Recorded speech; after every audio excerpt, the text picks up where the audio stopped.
Essa água...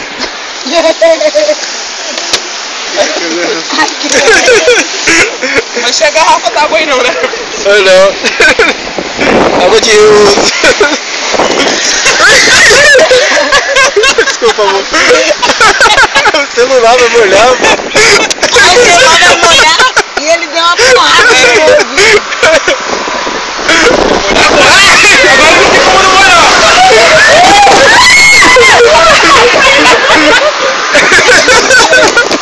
Eu pensei que eu ia pra fogo.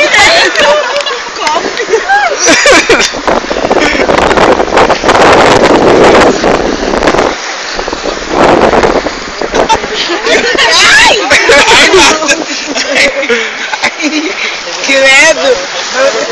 Já levei porrada, já.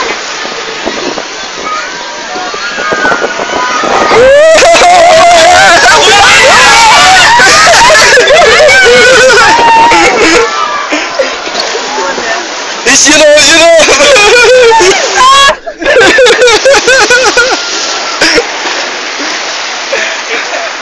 Faz um estradalhado. Nossa! Despensa, não.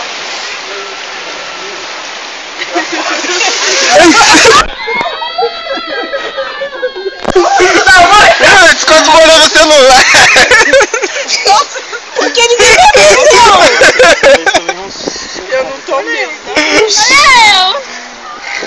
Nossa, eu sentei num lugar estratégico. Lugar que ele se molha de qualquer jeito, né? Deu sorte, meu. É mesmo. Muita sorte. Nossa, eu tô toda molhada. A menininha também aqui se molhou toda. Muita sorte. Nós tivemos sorte, filho. Com certeza. Bem na hora de ir embora, quase, a gente caiu com molhado. Se não fosse aquele negócio lá, a gente não ia estar todo molhado. Jesus. Não, você. Também se molharam nessa última hora aí que o negócio passou aí? Não, a água veio tudo em cima de nós aqui, ó. Daqui pra lá.